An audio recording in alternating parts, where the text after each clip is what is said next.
लागतो तेव्हा दुर्जनांना मारण्यासाठी मला युगायुगामध्ये जन्माला यावं लागतं.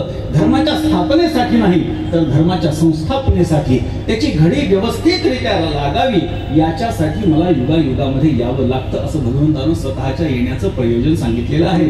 आता संतांच्या येण्याच्या प्रयोजनाचा विचार करा.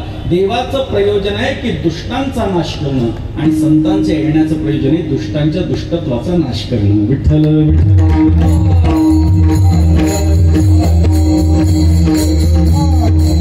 एकनाथ महाराजांना लोकांनी विचारलं, महाराज तुमच्या येण्याचं काय प्रयोजन आहे? नाथ महाराजांनी सांगितलं, जै धर्माची वाट मोडे अधर्माची शीग चढे, तै आम्हा येणे घडे संसार स्थिती. आम्हा का संसारा येणे हरिभक्ती नाम स्मरणे, जडजीव उद्धरणे नाम स्मरणे करुणी. नानामते पाषांढ कर्मठका अतिबंड तयाचे ठेचणे तोंड हरिभजने. मोठा अभंग आहे नाथ महाराजांचा. नाथ महाराजांनी सांगितलं आम्हालाही धर्मासाठी यावं लागतं. भगवान धर्माच्या संस्थापनेसाठी येतो, व्यवस्थित घडी घालून देतो आणि संत महात्मे ती घडी व्यवस्थितरित्या समाजामध्ये रुजवत असतात. भगवान दत्तात्रेय हे देव देखील आहेत आणि ते संत देखील आहेत. कारण दत्तात्रेयांचं अवतरण झाल्यानंतर भगवान दत्तात्रेयांनी कुठल्या असुरांना मारलंय, राक्षसांना मारलंय असा कुठेही उल्लेख आपल्याला बघायला सापडत नाही. याचा अर्थ भगवान दत्तात्रेय हे वेगळ्या प्रकारची ही देवता आहे. ती सुहृदयी देवता आहे बरं का. लक्षात घ्या, मला काय म्हणायचं आहे. मी आपल्याला एक उदाहरण देतो म्हणजे आपल्याला लक्षात येईल मनाचा मोठेपणा किती असावा. आपण एवढे मोठे आहोत. ब्रह्मा विष्णू आणि महेश यांचं एकत्रीकरण, त्रिगुणांचं एकत्रीकरण ज्या भगवान दत्तात्रेयांच्या ठिकाणी झालेलं आहे त्या भगवान दत्तात्रेयांच्या मनाचा मोठेपणा किती बघा. हल्ली जी आध्यात्मिक क्षेत्रातली मंडळी आहेत ती स्वतःच्या भोवती शिष्यांचा वेळखा जास्त मोठ्या प्रमाणामध्ये घालायचा विचार करतात. पण भगवान दत्तात्रेयांना पण गुरुदेव दत्त असं म्हणतो. गुरुदेव दत्त. सगळं विश्व त्यांना गुरुदेव दत्त म्हणतं, परंतु त्यांनी शिष्य फक्त 3च केले बरं का. गुरुजी सगळं जग त्यांना गुरु मानतं, पण त्यांनी स्वतःहून शिष्य मात्र 3च केले. ज्या परंपरेमधून मी आलेलो आहे त्या आदिनारायणाच्या परंपरेचा विचार करा. नाथ महाराज सांगतायत, आदिनारायण साराचे ते सार केला उपकार ब्रह्मदेवा, ब्रह्मयाने बोध अत्रिसी पै केला तो शेषला धला दत्तात्रेय. दत्तात्रेय कृपा केली जनार्दनी, एका जनार्दनी परिपूर्ण किंवा जो निर्गुण निराभास. जेथुनी उद्भव शबल ब्रह्मास आदिनारायण म्हणते जास, तो सर्वांसी आदिगुरु. तयाचा ब्रह्मा अनुग्रहित ब्रह्मा अत्रिस उपदेशित, अत्रिपाद प्रसादित श्री अवधूत दत्तात्रेय. इथपर्यंत परंपरा सांगितली. पुढे काय? दत्तात्रेय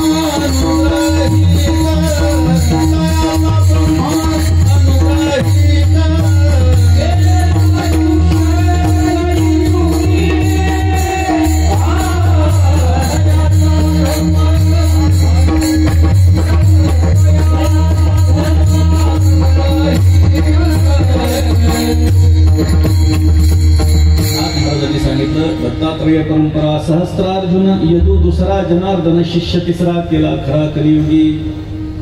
सहस्त्रार्जुन पहिला शिष्य, यदू दुसरा शिष्य आणि नाथ महाराजांचे सद्गुरू जनार्दन स्वामी हे तिसरा शिष्य. केला खरा कलियुगी जनार्दन कृपेस्तवजान, समूळ निरसले भवबंधन, एका जनार्दनी शरण झाली संपूर्ण परंपरा. अशा पद्धतीनं नाथ महाराजांची दत्तात्रेयांची परंपरा चालत आलेली आहे. म्हणजे एकनाथ महाराजांचे गुरु जनार्दन स्वामी आणि जनार्दन स्वामींचे गुरु भगवान दत्तात्रेय. अशी परंपरा, दत्त संप्रदायाची परंपरा नाथ महाराजांना गुरु संप्रदायानं आली. आणि भानुदास महाराजांच्याकडनं जी परंपरा नाथ महाराजांच्याकडे आली ती वारकरी संप्रदायाची आहे. म्हणून एकनाथ महाराजांचं जीवन थोडंसं विलक्षण. दत्तात्रेयांची दत्त परंपरा आणि वारकरी संप्रदायाची वारकरी परंपरेचा एकत्रित मिलाप म्हणजे एकनाथ महाराजांचं जीवन आहे. भानुदास महाराजांच्या कुळामध्ये नाथ महाराजांचा जन्म झाला. आपल्याला कदाचित कल्पना नसेल की ज्या पांडुरंगाचं आपण दर्शन पंढरपुरामध्ये जाऊन घेतो त्या पांडुरंगाला कर्नाटकातल्या कृष्णदेवराजानं कर्नाटकामध्ये नेलं होतं. 500 वर्षांपूर्वीचा हा इतिहास लक्षात घ्या. 500 वर्षांपूर्वी आपल्या पांडुरंगाला तिथल्या कृष्णदेव राजानं कर्नाटकात हंपी शहरात ज्याला अनागोंदी त्या काळात म्हणत असत, त्या हंपीच्या विठ्ठल मंदिरामध्ये स्थापित केलं होतं. संत एकनाथ महाराजांचे पणजोबा भानुदास महाराजांनी पांडुरंगाची मूर्ती पुन्हा पंढरपुरात आणली आणि इसवी सन 1507 साली भानुदास महाराजांच्या हातानं पांडुरंगाची पंढरपुरामध्ये विठ्ठल मंदिरात पुनर्स्थापना झाली. एवढं मोठं कार्य हे भानुदास महाराजांचं लक्षात. आपल्याला कल्पना नाही, आपण फार वरवरचं बघतो. कधीतरी आपण मुळामध्ये जाऊन बघितलं पाहिजे काय आहे. कीर्तन म्हणजे काय आहे? कीर्तन म्हणजे हसवा हसवी म्हणजे कीर्तन नाही. लक्षात घ्या. मला खूप छान वाटलं जी या ठिकाणी निवड या ठिकाणी केली गेलेली आहे, ते अत्यंत चांगल्या पद्धतीने केली की ज्याला संप्रदायाचा काहीतरी आधार आहे अशा पद्धतीचे वक्ते या ठिकाणी बोलवले. कीर्तन म्हणजे काय? हल्ली कीर्तनाची व्याख्या बदललेली आहे, पण कीर्तन काय नाथ महाराज स्वतः कीर्तनाची व्याख्या करतात. कीर्तन कसं असावं? सगुण चरित्रे परम पवित्रे सादर वर्णावी, सज्जन वृंदे मनोभावे अभिवंदावे, संत संगे अंतरंगे नाम बोलावे, कीर्तन रंगी देवा सन्निध सुखे डोलावे, भक्ती ज्ञाना विरहित इतरा गोष्टी न कराव्या, प्रेम भरे वैराग्याच्या युक्ती विवराव्या, जेणेकरून अंतरी मूर्ती ठसावी श्रीहरीची, ऐसी कीर्तन मर्यादा आहे संतांच्या घरची. अशी कीर्तन मर्यादा संतांच्या घरची नाथ महाराजांनी सांगून ठेवलेली आहे. मग अशा पद्धतीची परंपरा ज्या भानुदास महाराजांच्या माध्यमातून नाथ महाराजांच्या पर्यंत आली, त्या नाथ महाराजांनी मोठ्या प्रमाणामध्ये दोन्ही संप्रदाय वेगानं वाढवलेले आपण पाहतो. पण इथे दत्त संप्रदायाबद्दल सांगायचं जर झालं तर जनार्दन स्वामी हे नाथ महाराजांचे गुरु आणि गुरुचाही गुरु जिथे काय करतो बघा. नाथ महाराजांचा आपण विचार करा, ज्यांचा अभंग आपण सेवेकरता निवडलेला आहे त्यांची सुद्धा थोडीशी पार्श्वभूमी आपण बघितली पाहिजे. एकनाथ महाराज वारकरी संप्रदायातले एक असे संत आहेत की ज्यांनी वारकरी संप्रदायातले सर्वात जास्त ग्रंथ लिहिले. 42 ओव्यांचा चिरंजीव प्रदापद हा सर्वात छोटा वारकरी संप्रदायाचा ग्रंथ हा एकनाथ महाराजांचा आहे. आणि भावार्थ रामायण 44,000 ओव्यांचा सर्वात मोठा वारकरी संप्रदायाचा ग्रंथ हा देखील एकनाथ महाराजांचा आहे. एवढं मोठं वाङ्मयीन कर्तृत्व नाथ महाराजांनी केलंय. बरं, पण फक्त वाङ्मय करून थांबले नाहीत नाथ महाराज, तर समाजाची सेवा करण्याचा आटोकाट त्यांनी प्रयत्न केला. जी ज्ञानेश्वरी आपण आज वाचतो ना, ती ज्ञानेश्वरी आपल्याला एकनाथ महाराजांच्यामुळे शुद्ध स्वरूपामध्ये वाचायला मिळते. मोठा प्रसंग मी प्रसंग सांगून वेळ घेणार नाही. ज्यांना उत्सुकता असेल त्यांनी एकनाथ महाराजांचं चरित्र आपण वाचा, आपल्याला कळेल की एकनाथ महाराजांचं केवढं मोठं कार्य वारकरी संप्रदायासाठी आहे. अहो, एक सांगू का, ज्या ज्ञानोबारायांच्या समाधीचं दर्शन आपण घेतो आळंदीला जाऊन, त्या ज्ञानोबारायांच्या समाधीचा शोधही एकनाथ महाराजांनी लावला आणि जीर्णोद्धारही नाथ महाराजांनी सर्वप्रथम केलेला आहे. लक्षात घ्या. आपण ज्या चौथऱ्यावर डोकं टेकवतो, ज्ञानोबारायांची समाधी आळंदीमध्ये जी आहे, ज्या चौथऱ्यावरती आपण ज्ञानोबारायांची समाधी म्हणून डोकं टेकवतो, तो एकनाथ महाराजांनी बांधलेला आहे. लक्षात घ्या. आपण आळंदीला सगळेजण नक्कीच गेलेला असाल. आतमध्ये गेल्यानंतर डाव्या हाताला नाथ पार जो आहे बरं का, शांती ब्रह्मश्री एकनाथ महाराज पार, त्या ठिकाणी नाथ महाराज बसले. आणि त्या ठिकाणी बसल्यानंतर खरं तर ज्ञानोबारायांनी नाथ महाराजांना बोलून घेतलं. श्री ज्ञानदेवी येऊन स्वप्नात सांगितली मात मजलागी दिव्य तेज पुंज मदनाचा पुतळा परब्रह्म केवळ बोलत असे. अजान वृक्षाची मुळी कंठासी लागली येऊनी आळंदी स्थळी काढवेगी. ऐसे स्वप्न होता आलो अलंकापुरासी तव ते नंदी माझी देखिले द्वार. एका जनार्दनी पूर्व पुण्य फळले श्री गुरु भेटले ज्ञानेश्वर. अशा पद्धतीने नाथ महाराजांनी सांगून ठेवलेलं आहे की अशा तिथे नाथ महाराज बसले आणि 3 दिवस ज्ञानोबारायांच्या समाधीमध्ये जाऊन नाथ महाराजांचा संवाद झाला. आणि आपल्या शिष्यांना नाथ महाराजांनी त्या परिसरामध्ये व्यवस्था करायला सांगितली. रोजची पूजा सुरू करून दिली. आणि आळंदीचा जो कार्तिकी यात्रेचा जो महोत्सव आहे हा एकनाथ महाराजांनी पुन्हा सुरू केला. म्हणून आपण आज आळंदीला तो उत्सव मोठ्या प्रेमानं आणि श्रद्धेनं साजरा करतो. एवढे मोठे उपकार एकनाथ महाराजांचे आहेत. एकनाथ महाराजांनी फक्त लिखाण केलं असं नाही, एकनाथ महाराजांनी फक्त सामाजिक कार्य अशा पद्धतीचं केलं असं नाही, तर लोकांमध्ये जाऊनही नाथ महाराजांनी लोकशिक्षकाची भूमिका निभावली आपण पाहू शकतो. एक ज्याला आपण आज इंग्रजी भाषेमध्ये व्हर्सेटाईल पर्सनॅलिटी आपण असं म्हणू शकतो. विविधांगी पद्धतीनं नाथ महाराजांचं जीवन दर्शन आपण बघू शकतो. कशासारखे नाहीत, सगळ्या चांगल्या गोष्टींसारखे नाथ महाराज आहेत अशी त्यांची एका ओळीमध्ये व्याख्या आपल्याला करता येईल. समाजामध्ये जाऊन समाजाची भाषा भारूड म्हटल्यानंतर कोण आठवतं मला सांगा? एकनाथ महाराज आठवतात. एकनाथ महाराज म्हटलं की भारूड आणि भारूड म्हटलं की एकनाथ महाराज. एवढं त्याच्यामध्ये एकत्रितपणा त्यांच्या दोघांच्या मध्ये आलेला आहे. नाथ महाराज एवढंच करून थांबले असं नाही, तर त्यांच्याकडे त्यांचं कार्य बघून प्रत्यक्ष परमात्मा नाथ महाराजांच्याकडे आला बरं का. का येतो? देव जेव्हा संतांकडे येतो, सगळ्या संतांच्याकडे देवानं काही ना काहीतरी काम करून ठेवलेलं आहे. उंच नीच काही लिणे भगवंत भक्तिभाव इष्टे भाव भक्ती देखुनिया दासी पुत्र कन्या विदुराच्या भक्षी दैत्या घरी रक्षित प्रल्हादासी झाचर परंगोळा. हे सगळं पूर्ण अभंग आपण बघा. याच्यामध्ये तुकोबारायांनी सांगून ठेवलं की कोणत्या संतांच्याकडे काय काय सेवा परमात्म्यानं केली. पण एक ओगाचे ऋण फेडी ऋषिकेशी हे सुद्धा त्याच्यामध्ये त्याचा उल्लेख आलेला आहे. पण त्याही व्यतिरिक्त नाथ महाराजांच्याकडे भगवान राबला तो एखाद्या प्रसंगासाठी नाही, एखाद्या दिवसासाठी नाही, एखाद्या महिन्यासाठी नाही, एखाद्या वर्षासाठी नाही, एखाद्या तपासाठी नाही, तर तब्बल 3 तप म्हणजे 36 वर्ष तो परमात्मा एकनाथ महाराजांच्या घरी आमच्या पैठणला राबला. लक्षात ठेवा. काय कारण आहे? काय कारण आहे? नाथ महाराजांची भक्ती बघून तो परमात्मा अक्षरशः वेडा झाला, वेडा झाला, वेडा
नाथ महाराजांची भक्ती बघून तो परमात्मा वेडावला आणि नाथ महाराजांच्याकडे येऊन राहू लागला.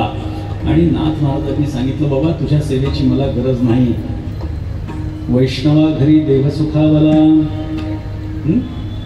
नाथ महाराज सांगतात, वैष्णवांच्या घरामध्ये तो आनंद देवाला आवडला आणि आत घुसण्याचा प्रयत्न करू लागला. परंतु नाथ महाराजांनी सांगितलं तुझी गरज नाही, ढकलून देऊन बाहेर काढण्याचा प्रयत्न नाथ महाराजांनी केला.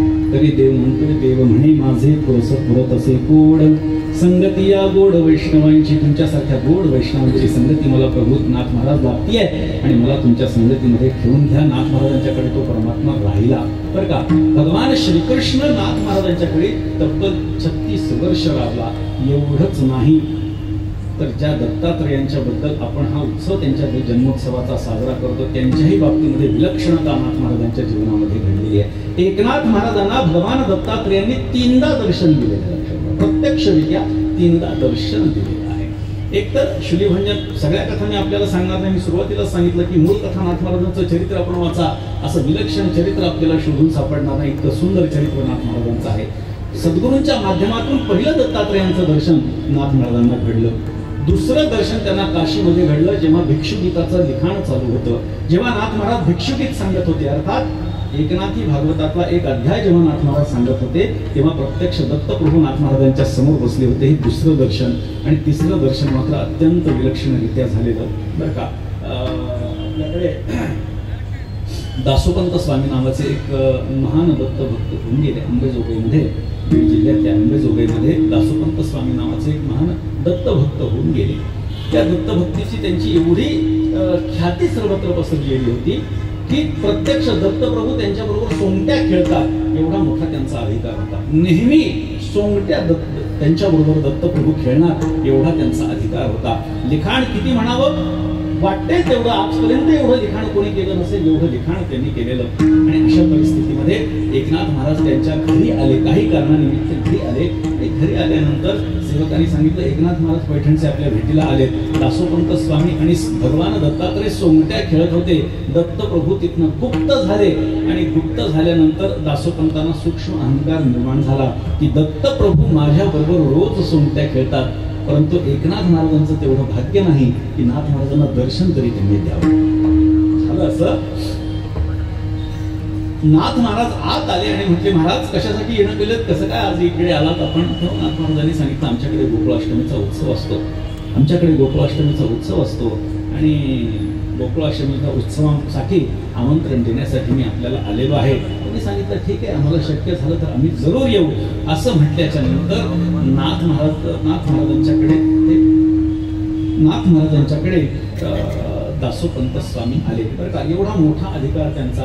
ज्याप्रमाणे ज्ञानोबारायती भावंडांना भेटण्यासाठी चांगदेव महाराज आले, त्या ऐश्वर्यामध्ये दासोपंत स्वामी पैठणला नाथ महाराजांच्याकडे आले. आल्यानंतर नाथ महाराजांच्या वाड्यामध्ये प्रवेश करणार एवढ्या चोपदारांनी काठी आडवी टाकली. अहंकार निर्माण झालेला होता. बरं का, मनामध्ये राग निर्माण झाला की दासोपंत स्वामींना अडवण्याची कोणाची हिंमत आहे. बरं का, एखादा नेता मंदिरामध्ये जात असताना एखाद्या शिपायाने त्याला अडवावं, त्याच्यानंतर त्याची जशी भावना होते तशी भावना त्यांची झाली. बरं का, मला अडवतो, मी कोण आहे माहिती नाही, मी कोण आहे माहिती नाही. पण वर बघितल्यानंतर त्यांना प्रत्यक्ष दत्त प्रभू नाथ महाराजांच्या दारामध्ये चोपदार होऊन असलेले दिसले. म्हणजे महाराज आपण साष्टांग दंडवत घालण्याचा प्रयत्न केला. त्यांनी सांगितलं थांबा, मालक आतमध्ये बसलेले आहेत. त्यावेळी दासोपंतांना कळालं की दत्त प्रभू तिथनं गुप्त का झाले. मालक आलेला असताना नोकर जर का खेळत असेल तर मालकाला कसं चालेल या भीतीपोटी भगवान तिथनं गुप्त झाले. हे दासोपंत स्वामींना त्यावेळी कळालं. मला दंडवत घालायचं नाही, मालक आतमध्ये बसले, मी त्यांचा सेवक आहे. कोण आलाय म्हणून सांगू. महाराज दासोपंत आलाय म्हणून सांगा. दत्त प्रभू नाथ महाराजांच्याकडे गेले. म्हटले महाराज दासोपंत स्वामी नावाचे कोणीतरी एक माणूस, कोणीतरी एक व्यक्ती आपल्याला भेटण्यासाठी आले. दासोपंतांचं नाव ऐकलं आणि महाराज धावत आले, एकमेकांना प्रेमालिंगन दिलं. आणि त्यावेळी दासोपंतांचा अभिमान गेला घेताची दर्शन. धन्य धन्य एकनाथा तुमचे चरणी माझा माथा. दत्तात्रय चोपदार येथे उभे काठी कर. निळा शरण तुमच्या पाया अनन्य भावी नाथराया. निळा म्हणे देव राबे जाचे निळा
असे निळा म्हणे देव रावे ज्याचे घरी. दत्त चोपदारी करीत असे. हा अधिकार मला काय सांगायचं आहे, याच्यातून तर एकनाथ महाराजांचा अधिकार मी सांगितलेलाच आहे, पण याच्यातून आणखी एक गोष्ट मला असे सांगायची आहे की भगवान दत्तात्रयांचं मन किती मोठं आहे, मला हे आपल्याला सांगायचं आहे. स्वतःच्या शिष्याच्या शिष्याकडे दारामध्ये जाऊन चोपदारकी करण्याचा मनाचा मोठेपणा कोणता गुरु दाखवेल मला सांगा. ते फक्त दत्त गुरु दाखवू शकतात. भगवान दत्तात्रयांचं वैशिष्ट्यच हे आहे. आणि त्यामुळे हल्लीच्या काळामध्ये दत्तभक्ती ही समाजामध्ये जोमानं वाढताना आपण पाहू शकतो. आणि सुंदर असा हा कार्यक्रम युवराजींनी या ठिकाणी आयोजित केलेला आहे. त्यामुळे मला आल्यानंतर खूप आनंद आणि प्रसन्नता या ठिकाणी वाटली. त्या अभंगाचा थोडक्यात विचार करा. एकनाथ महाराजांच्या हरिपाठातला हा अभंग आहे. प्रत्येक वारकऱ्याचे 2 हरिपाठ पाठ असणं अपेक्षित आहे बरं का. ज्ञानोबारायांचा हरिपाठ पाठ असणं अपेक्षित आहे आणि नाथ महाराजांचाही हरिपाठ पाठ असणं अपेक्षित आहे. काही लोक म्हणतात आम्हाला मागे म्हणता येतो, पुढे म्हणता येत नाही. हरकत नाही, म्हणता येतो याला महत्व आहे बरं का. काही लोकांना हे सुद्धा माहिती नसतं की ध्रुवपद काय बरं का. अशी गोष्ट नाही. आपण वारकरी आहोत, आपल्याला छोट्या छोट्या गोष्टी ह्या माहिती असणं अपेक्षित आहे. आणि त्यामुळे नाथ महाराजांचा हा अभंग या ठिकाणी घेण्याचं कारण आपल्याला सांगतो. कारण पुणे परिसरामधला हा भाग आहे. पुण्यातला एक अतिशय चांगला हा भाग आहे आणि वेगवेगळ्या स्थानाहून वेगवेगळं कल्चर घेऊन, वेगवेगळी संस्कृती घेऊन माणसं या ठिकाणी एकत्रित आलेली आहेत. एखाद्या ठराविक विचारसरणीची माणसं जेव्हा असतात तेव्हा संत महात्मे त्यांना एखादा ठराविक विचार सांगत असतात. परंतु जेव्हा अनेक प्रकारची माणसं असतात तेव्हा सार्वजनिक उपदेश करायचा असतो. मेघवृष्टी ज्याप्रमाणे होत असते, सर्वत्र सम होत असते आणि सगळ्यांवरती कृपा करणारी होत असते, सगळ्यांच्या कल्याणाची होत असते, तशा पद्धतीचा अभंग मी या ठिकाणी आल्यानंतर ठरवलं बरं का हा अभंग घेण्याचा. माझ्या डोक्यामध्ये वेगळा अभंग होता, पण या ठिकाणी मुद्दाम हा अभंग या ठिकाणी सेवेकरता निवडला. वेगवेगळ्या परिसरातून आलेली ही मंडळी आहेत. प्रत्येकाची संस्कृती आपापली वेगवेगळी आहे. प्रत्येकाच्या भागामध्ये वेगवेगळ्या पद्धतीनं काहीतरी परंपरा चालत आलेल्या आहेत. आध्यात्मिक परंपरा असतील, सामाजिक परंपरा असतील, धार्मिक परंपरा असतील, पारमार्थिक परंपरा असतील, वेगवेगळ्या चालत आलेल्या आहेत. परंतु तरी सुद्धा कीर्तन असं एक स्थान आहे की त्या कीर्तनाच्या ठिकाणी सगळ्या परंपरा एकत्र येतात. विठ्ठल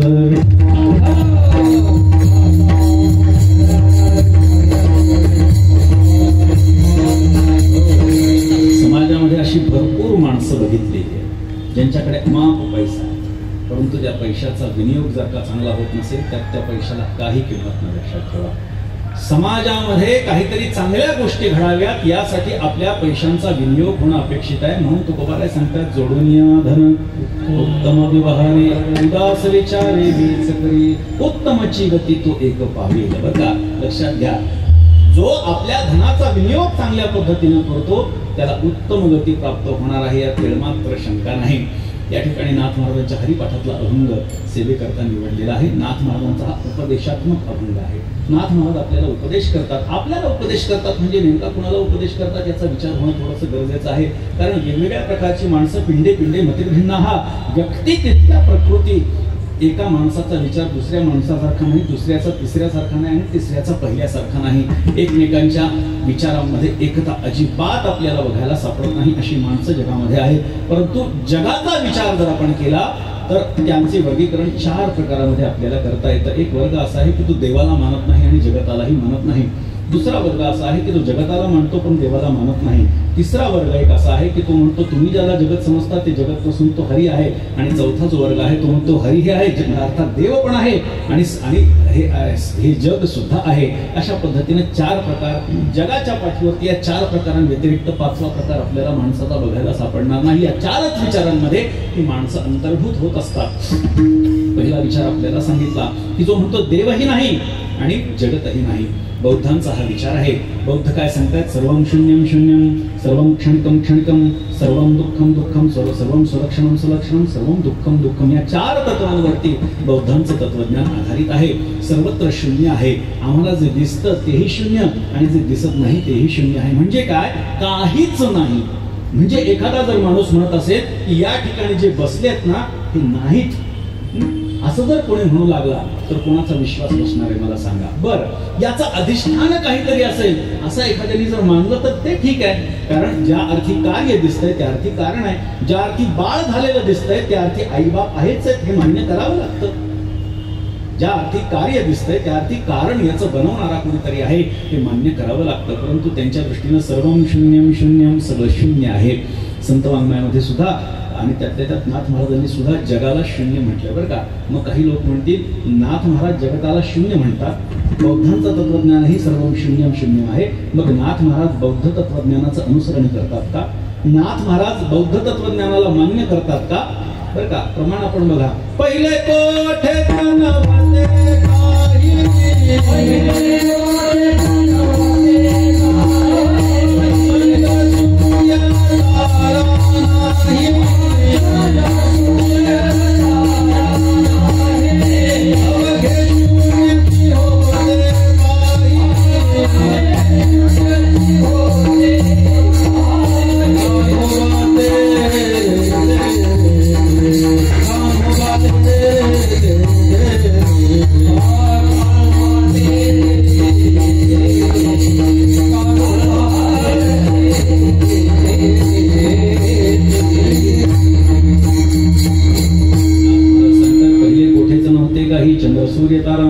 हे शून्याची होते पाही. नाथ महाराजही शून्य जगताला म्हणतात, बौद्धही शून्य म्हणतात. मग दोघांचा एक विचार आहे का? नाही. नाथ महाराज पुढच्या चरणामध्ये जे सांगतात त्याच्यातून ते वेदांताचं तत्वज्ञान तयार होतं. नाथ महाराज सांगतात तेथे एक ढालगज निर्माण झाली. ढालगज त्या ठिकाणी निर्माण झाली. ढालगज म्हणजे माया. मायेचा अंगीकार वेदांत वाङ्मयानं केला, मायेचा अंगीकार हा संत वाङ्मयानं केला. म्हणून शून्य आहे, परंतु त्या शून्याचा कोणीतरी आधारस्तंभ आहे आणि ती माया आहे. आणि तो परमात्मा त्या मायेच्या माध्यमातून विविध खेळ खेळत असतो. आपण काळसूत्री बाहुली बघितली असेल. राजस्थानमध्ये मोठ्या प्रमाणामध्ये हा या दोऱ्यांचा खेळ चालतो. काळा पडदा असतो, त्याच्या पाठीमागे 2-3 बाहुले असतात. एकच माणूस असतो, त्याच्या हाताला प्रत्येक बोटाला काहीतरी दोरे बांधलेले असतात आणि तो असा काहीतरी करत बसलेला असतो. खाली पाहणाऱ्यांना असं वाटतं की हे बाहुले नाचतात, परंतु बाहुले जरी नाचत असतील तरी त्या नाचवणारा मात्र तो वेगळा आहे. आणि तो नाचवणारा म्हणजेच या जगताचा परमात्मा आहे. तो तुझिया सत्तेने वेदासी बोलणे, सूर्यासी चालणे, तुझिया बळे ऐसा तो समर्थ ब्रह्मांडाचा धनी. अशा पद्धतीचा तो परमात्मा चराचरामध्ये व्याप्त आहे. ही याची कल्पना आहे. तो सगळं चालवतो. पर्वती बैसकानं संडावी, समुद्री रेखांनो लांडावी, पृथ्वीया भूते वहावी, ही आज्ञा माझी. असं भगवंतानं गीतेमध्ये सांगितलं. त्यानुसार सांगतात की पर्वताला सांगितलंय जागेवरून हलायचं नाही, समुद्राला सांगितलंय रेखा ओलांडायची नाही, पृथ्वीला सांगितलंय सगळ्या भूतांचं पालन पोषण करावं. ही आज्ञा माझी. परमात्म्याने ही आज्ञा दिलेली आहे. परमात्म्याच्या शिवाय सगळं हे काही चालू शकत नाही. त्याची सत्ता सर्वत्र व्याप्त आहे. म्हणून तो शून्य आहे असं नाही, तर शून्याचाही आधारस्तंभत्व आहे असा त्याचा अर्थ आपण घेऊ शकतो. दुसरा विचार मी आपल्याला सांगितला की तो म्हणतो हे जगत दिसतंय ना, हे जगत आहे कारण माझ्या डोळ्यांना दिसतंय. याला चक्षुर्वै सत्यम असं म्हणतात. माझ्या डोळ्यांना जे दिसतं ते आहे आणि जे डोळ्यांना दिसत नाही ते नाही. कुठून तरी धूर येताना दिसतोय, तो धूर आहे असं तो म्हणतो. पण आपण जर म्हटलं अरे बाबा तिथे आग लागलीये आणि त्या आगीचा परिणाम म्हणजे हा धूर आहे, तर तो म्हणतो नाही, माझ्या डोळ्यांना जर फक्त धूर दिसतोय ना तर फक्त धूर आहे. पण शास्त्रकार आपल्याला सांगतात यत्र यत्र धूमः तत्र तत्र वह्निः. जिथे जिथे धूर आहे ना तिथे तिथे अग्नी आहेच आहे. म्हणजे काय, आपल्याला काहीतरी अनुमानानं सांगावं लागतं. एखाद्या त्या माणसाने जर का अमेरिका बघितली नसेल आणि सांगितलं बाबा अमेरिका नावाचा देश जगात आहे का, तो म्हणणार नाही, कारण मी बघितला नाही. तू बघितला नाही म्हणजे तो नाही असं नसतं. कारण की आपल्या ह्या दृष्टीचा दोष आहे. आपल्या दृष्टीची ही सीमा आहे की आपण फार ठराविक गोष्टी बघू शकतो. मग जे डोळ्यांना दिसतं ते आहे, म्हणजे डोळ्यांना देह दिसतोय म्हणून तो देह आहे आणि डोळ्यांना देह बाकीच्या देव दिसत नाही म्हणून देव नाही असा म्हणणारा जो वर्ग आहे हा चार्वाकाचा वर्ग आहे. चार्वाक या शब्दाची व्युत्पत्ती जर आपण बघितली, चारुवाक यस्य सहा चार्वाकः, ज्याचं जो आपल्या गोड बोलण्यामध्ये इतरांना रममाण करतो त्याला चार्वाक असं म्हणतात. हे चार्वाकाचं तत्वज्ञान त्याच्या या नावाप्रमाणेच गोड आहे.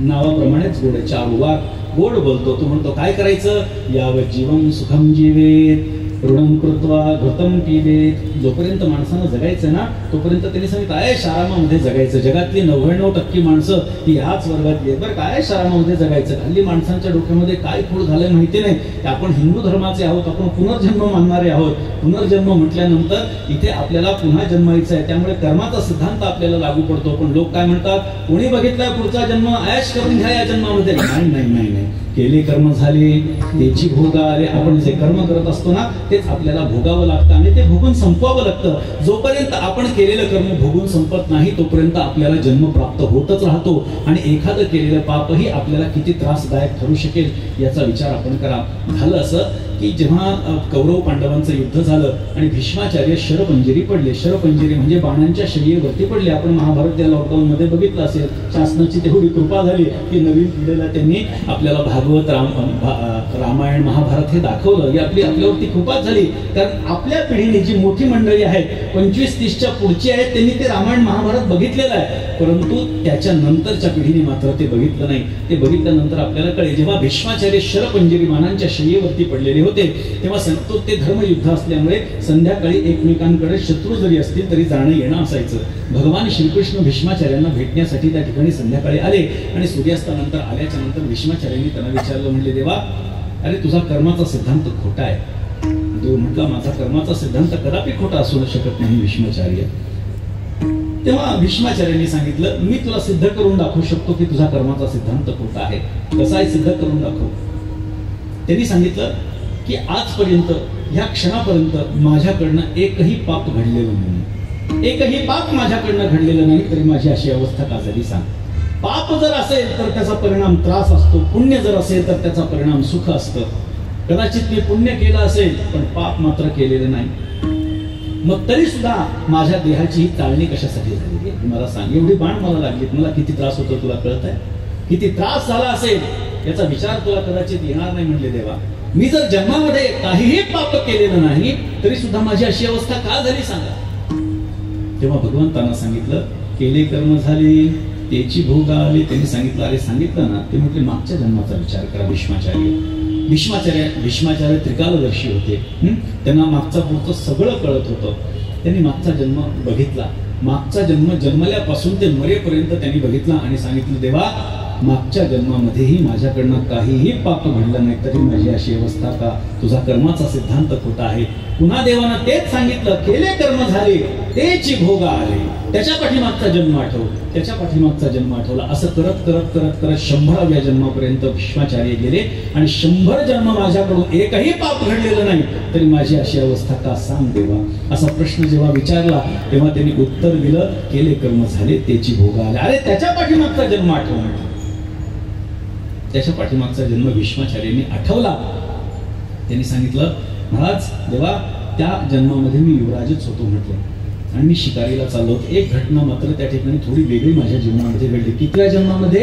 या जन्मापासून 101व्या मागच्या जन्मापर्यंत. बरं का, मी कर्माचा सिद्धांत आपल्याला सांगतो की कर्म कसं आपल्याला बाधा करत असतं. त्यांनी सांगितलं, मी माझ्या सैनिकांबरोबर शिकारीला चाललो होतो. अग्रभागी घोड्यावरती मी बसलेलो होतो. मी युवराज होतो आणि युवराज असल्या नात्यानं मी सर्वात अग्रभागी होतो. सैनिक माझ्या पाठीमागे होते आणि शिकार करत असताना मी जंगलामध्ये जोरजोरात चाललो होतो. तिथे एक पायवाट होती आणि पायवाटेमध्ये माझ्या काही अंतरावरती एक अर्धमेल्या अवस्थेतला सरडा पडलेला मला दिसला. मी क्षणात माझा घोडा थांबवला आणि रथावरून खाली उतरलो. माझ्या डोक्यामध्ये असा विचार आला की मला हा सरडा दिसलाय, मी याला चुकवून माझा घोडा पुढे नेऊ शकेल, पण घोड्यांच्या टापामुळे जी धूळ उडालेली आहे त्या धुळीमुळे कदाचित माझ्या सैनिकांना दिसणार नाही आणि कोणाच्या तरी एकाच्या घोड्याच्या टापेच्या खाली येऊन हा सरडा मरेल. तो मरू नये म्हणून मी खाली उतरलो. देवा माझा बाण काढला आणि बाणावरती त्याला उचललं आणि बाजूला टाकलं. देवा जर मी त्याला बाण खोचला असता आणि बाजूला टाकलं असतं तर माझी ही अवस्था मी समजून घेऊ शकलो असतो, तरी माझी अशी अवस्था काय? असं म्हटल्याच्या नंतर भगवंतानं पुन्हा तेच उत्तर दिलं, केले कर्म झाले तेची भोग आले. त्यांनी सांगितलं, देवा का सारखं तेच सांगतोय? अरे मी बाण खोचला असता तर हे मी मान्य केलं असतं, पण बाणावरती बरं मी पुण्याचं काम केलं, त्याला त्याचा जीव वाचवला, बाकीच्यांना पापापासून परावृत्त केलं, तरी माझी अशी अवस्था का केली? तेव्हा भगवंतानं सांगितलं, बाबा तू त्याला बाणाच्या टोकावरती उचललं आणि बाजूला टाकलं, याच्यामुळे तुझ्या अंगात बाण आहे असं नाही. तू बाजूला टाकल्यानंतर तो सरडा कुठे पडला हे तू बघितलं नाहीस. एका काटेरी झुडपावरती तो सरडा पडला आणि काटेरी झुडपं टोचून टोचून त्याच्या सर्वांगाला ते काटे टोचले आणि तो तडफडत तडफडत गेला. केले कर्म झाले तेची भोग आले. मला सांगा आपण काय करतोय? सांगा, पावला पावलाला आपण पाप करतोय. समाजाची परिस्थिती जर का आपण बघितली तर एका कवीने फार सुंदर सांगितलं. त्याला प्रश्न पडलाय, गुराजभाऊ त्याला प्रश्न पडलाय की श्रावण की काटू बाहें. फार सुंदर आहे की श्रावण की काटू बाहें, किस लंका को आग लगाऊं. समाजाची परिस्थिती बघून सांगतो तो की श्रावण की काटू बाहें, किस लंका को आग लगाऊं, घर घर रावण पग पग लंका, इतने राम कहां से लाऊं.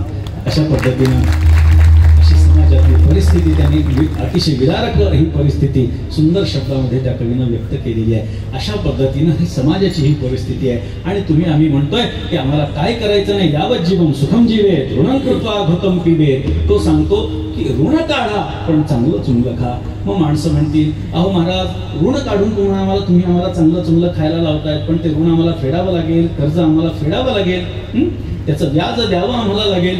नाही नाही नाही, त्यांनी सांगितलं, त्यांनी त्यातला मधला मार्ग काढला बरं का. त्यांनी सांगितलं, भस्मीभूतस्य देहस्य पुनरागमनं कुतः. एकदा या देहाचं भस्म झालं ना म्हणतो, त्याच्याबरोबर त्या कर्जाचं पण भस्म होऊन जातं म्हणतो बरं का. आता किती जण कर्ज काढणार सांगा मला? नाही नाही, असं होत नसतं. परंतु याचा विचार जर आपण बघितला तर देहाभोवती फिरणारं याचं तत्वज्ञान आहे. देहाच्या भोवती फिरणारा, या देहाला सत्य मानायचं का? हा देह उत्पत्तीच्या आधी नाही, हा देह विनाशाच्या नंतर नाही, मध्ये कुठेतरी दिसतोय. याला मृगजळ म्हटलेलं आहे. मृगजळ म्हणजे एखाद्या समांतर एका पठारावरती आपल्याला कुठेतरी पाणी असल्याचा भास होतो. जेव्हा सूर्यकिरण दुपारच्या वेळी पडतं जमिनीवरती तेव्हा कुठेतरी पाणी असल्याचा भास होतो आणि आपल्याला ते पाणी वाटतं बरं का. त्या मृगाला म्हणजे त्या हरणाला पाणी वाटतं, तो पाणी म्हणून पळत पळत जातो, तिथपर्यंत गेलं की आणखी पुढे ते पाणी दिसायला लागतं. तडफडत तडफडत तो मरतो, पण त्याला पाणी मिळत नाही, म्हणून त्याला मृगजळ असं म्हणतात. हे जे मृगजळ आहे हे संध्याकाळी दिसत नाही, हे सकाळी पण दिसत नाही. त्याला सत्य मानायचं का मध्ये दुपारी कुठेतरी दिसतं? नाही मानता येणार. हा देह उत्पत्तीच्या आधी नाही आणि विनाशाच्या नंतरही नाही, मध्ये कुठेतरी दिसणाऱ्या देहाला सत्य मानायचं का? मानता येणार नाही. पण हा चारवाक काय करतो? देहाच्या भोवती त्याचं तत्वज्ञान करतं. देहखंडानाम आत्मा ईश्वर पाषाण प्रतिमा या परवती प्रमा ढळून देह तोची देव भोजन ते भक्ती मरण ते मुक्ती पाखंड्याची अशी त्याची अवस्था आहे. त्यामुळे त्याचाही विचार बाजूला सोडा. तिसरा प्रकार मी आपल्याला सांगितला की जो म्हणतोय की तुम्ही या जगताला जगत म्हणत असाल, पण हे जगत जगत नसून तो ईश्वर आहे. हे मुक्ताचं आणि भक्ताचं अर्थात संतांचं हे तत्वज्ञान आहे. जे जे दृष्टी दिसे ते हरी रूप किंवा येथुनी पाहे ते थवरी तव तव अवघा दिसे हरी. आता जाऊनी कोठे राहू, जिकडे पाहे तिकडे देव, गिरी कपाटी कंदरी, जिकडे पाहे तिकडे हरी, एका बैसला निरंजनी जनार्दन जनीबनी. अशा पद्धतीची अवस्था त्याची झालेली असते. चराचरामध्ये त्याला वासुदेव सर्वमिती समहात्मा सुदुर्लभा असं म्हटलेले आहे. अशी महात्मे फार दुर्लभ असतात ज्यांना चराचरामध्ये परमात्मा दिसतो. जननभे अवघा जनार्दन, नाथ महाराजांचं ते महावाक्य, जननभे अवघा जनार्दन, जे कोणी दिसतंय ते माझ्यासाठी जनार्दन स्वरूप आहे असं नाथ महाराज आपल्याला सांगतात. चराचरामध्ये परमात्म्याची दृष्टी असणारे संत महात्मे आहेत. आणि चौथा वर्ग मी आपल्याला सांगितला की जो म्हणतोय जगतही आहे आणि ईश्वरही आहे. जगत आहे कारण आम्हाला ते दिसतंय, आम्ही त्यांना नाही म्हणू शकत नाही. इथे माणसं बसली आहेत, एखादा माणूस म्हणू लागला हे जग नाहीये असं म्हणता येणार नाही. आम्हाला दिसतंय, आम्ही त्याला खोटं मानू शकणार नाही. परंतु जो आम्हाला देव दिसत नाही त्यालाही आम्ही खोटं म्हणू शकणार नाही. म्हणून तर आम्ही एवढ्या मोठ्या संख्येने इथे आलो. आम्हाला त्याच्यावरती विश्वास आहे की तो आहे आणि त्यामुळे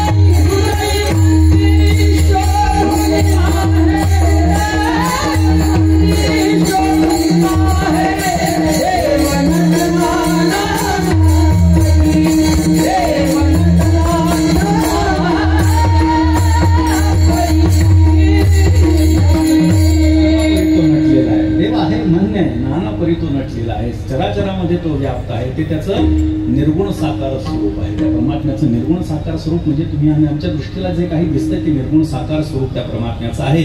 मग तो जो आहे त्याला नाही कसं म्हणायचं हा प्रश्न पडलेला आहे. अशी द्विधा मनस्थिती ही तुमच्या आमची झालेली आहे. अशा प्रकारचा एक वर्ग आहे. मग आपल्याला उपदेश नाथ महाराज करतात म्हणजे कोणाला उपदेश करतात याचा विचार आपण बघत होतो. जो देवाला मानत नाही त्याला देवाच्या प्राप्तीचा उपाय अजिबात सांगायची गरज नाही. म्हणजे दोन वर्ग बाजूला पडले. बौद्धांचा वर्ग बाजूला पडला, चार्वाकाचा वर्ग बाजूला पडला. तिसरा वर्ग जो आहे की जो म्हणतो तुम्हाला जगत जगत दिसतंय पण ते जगत नसून तो परमात्मा आहे. त्यांनी लोकांना सांगायचं की देवाची प्राप्ती कशी होईल. त्यांना काही आपल्याला उपदेश करण्याची गरज नाही, त्यांनी आपल्याला उपदेश करायचा असतो. मग एक वर्ग चौथा उरला की जो म्हणतो जगतही आहे कारण आमच्या दृष्टीला ते गोचर आहे आणि तो परमात्मा जरी अगोचर असला तरी त्याचं अस्तित्व आम्हाला जाणवतं म्हणून तो आहे.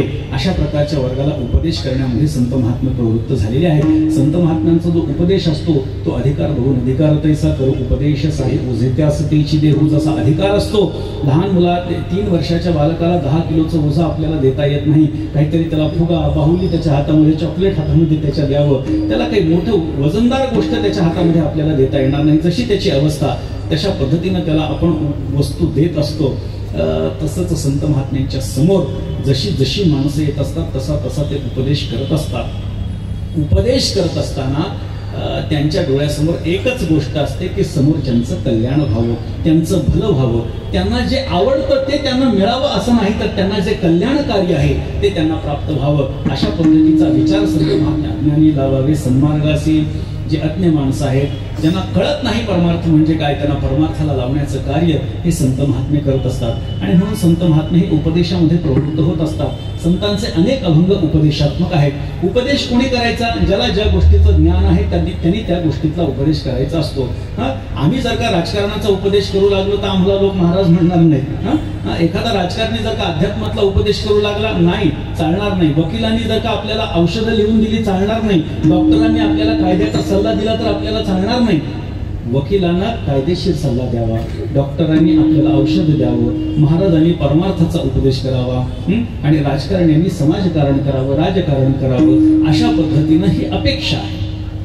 ज्यानं त्यानं त्याच गोष्टीचा उपदेश करणं अपेक्षित आहे. कोणी काहीही उपदेश करू लागलं तर हे चालणार नाही. म्हणून संत महात्म्यांना माहिती आहे, बरं त्यांच्या समोर येणारा वर्ग जो आपल्याला सांगितला, काही अभंगामध्ये असा एक वर्ग की एकाच विचारसरणीचा आहे, त्यांना उपदेश एका प्रकारचा करायचा.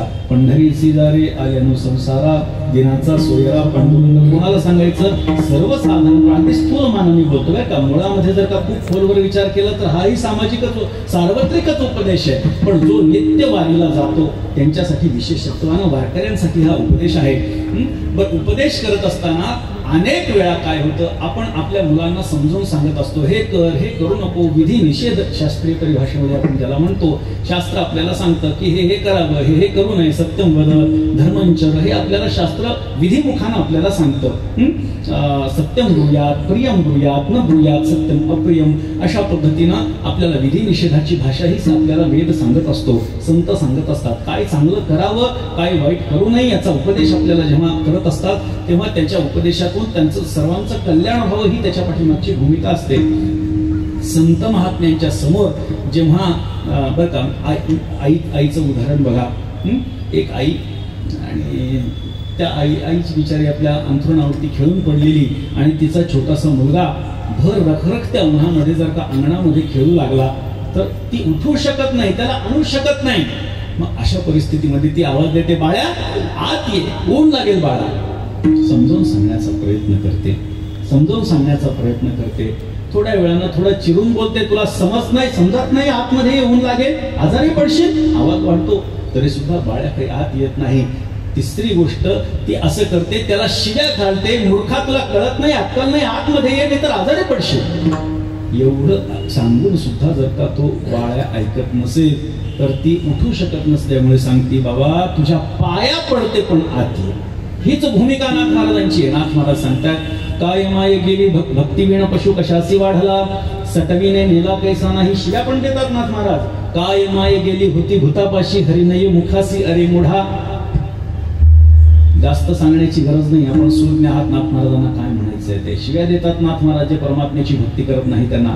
परंतु एवढं सांगूनही जेव्हा लोक ऐकत नाहीत तेव्हा कळवळून ते म्हणतात, बाबांनो हरीचं साधन करा. अभंगाच्या करा रे बापा, करा रे बापा,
करावे बापानु साधन हरीचे, जणी करणीचे करू नका, कृत्रिम काहीतरी एखादी उपासना करू नका. मी आपल्याला सांगितलं ना, आपण वेगवेगळ्या परिसरातून आलेले आहात. प्रत्येकाच्या ठिकाणी काही ना काहीतरी वेगवेगळी गोष्ट असेल, पण परमार्थ करत असताना करणीचं साधन करायचं नसतं. करणीचं म्हणजे कृत्रिम साधन करू नका असं नाथ महाराज सांगतात. परंपरेने जर चालत आलेल्या ज्या गोष्टी आहेत, ज्या उपासना मार्ग आहेत, त्या उपासना मार्गाने तुम्हाला जायचं असेल तर काही हरकत नाही. जसं कोणीतरी BA होतं, कोणीतरी BCom होतं, कोणीतरी BSc होतं, पण सगळे ग्रॅज्युएट होतात. तशा पद्धतीनं वेगवेगळ्या माध्यमातून कोणीतरी परमात्म्यापर्यंत जात असेल, परंतु सगळे परमात्म्यापर्यंत जात असतात. मार्ग कदाचित भिन्न असू शकेल. कोणी ज्ञान मार्गाने जातं, कोणी कर्म मार्गाने जातं, कोणी उपासनेनं जातं, कोणी भक्तीनं जातं. प्रत्येक जण कोणी व्रतवैकल्याच्या माध्यमातून तिथपर्यंत जाण्याचा प्रयत्न करतं. व्रतवैकल्याच्या माध्यमातून जे काही पुण्य आपल्या पदरामध्ये पडत असतं, त्या पुण्याचा परिपाक म्हणजे आपल्याला त्या क्रियेचा परिपाक म्हणजे आपल्याला पुण्य प्राप्त होतं. एकदा पुण्य प्राप्त झालं की आपल्याला स्वर्ग प्राप्त होतो. आपल्याकडनं जर का पाप झालं तर नरक आपल्याला प्राप्त होत असतो. ज्ञानोबरांनी सुंदर त्याची व्याख्या सुद्धा करून ठेवलेली आहे. पुण्य केल्यानंतर स्वर्ग प्राप्त होतो, पण हा स्वर्ग किती दिवस असतो, किती काळपर्यंत असतो? जोपर्यंत आपल्या ठिकाणी ते पुण्याचा साठा आहे तोपर्यंत आपल्या ठिकाणी ते पुण्य असतं. पुढे काय होतं? ते तम भुक्त्वा स्वर्गलोकम विशालम क्षिणे पुण्य मर्त्यलोकम विशंती एवं त्रयी धर्म म्हणून प्रपन्ना गतागतं काम कामाल हंते. अशा पद्धतीनं पुण्याची पावती सरे सवीची इंद्रपणाची उती उतरे, मग येऊ लागती माघारे मृत्यू लगा तुका म्हणे जाती पुण्यक्षये अधोगती. पुण्य संपल्यानंतर खाली यावं लागतं.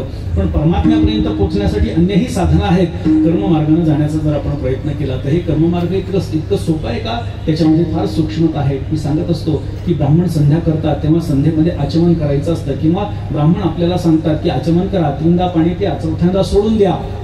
ते पाणी किती घ्यायचं याचं शास्त्र, याची मर्यादा. नाथ महाराज सांगतायत आचमनी माशमात्र जीवन घेतल्या होई जे पावन. एखादा उडीदाचा दाणा भिजेल एवढंच पाणी एका आचमनामध्ये घ्यायचं असतं. जर का ते पाणी थोडं कमी झालं किंवा थोडं जास्त झालं तर त्या पिणाऱ्याला दारू पिल्याचं पातक लागतं. एवढा सूक्ष्म कर्म लक्षात घ्या. कर्ममार्ग फार सूक्ष्म आहे. आपल्याला असं वाटतं आपण धोपट पद्धतीनं करतो. लोकांच्या तर पळ्या बघूनच मला हसायला येतं. मोठमोठ्या पळ्या अगदी तहान भागून घेतात त्या 3 आचमनामध्ये. एवढं पाणी पितात, हसू येतं. कधी असं वाटतं की किती यांना पाप याच्या पदरामध्ये पडला असेल.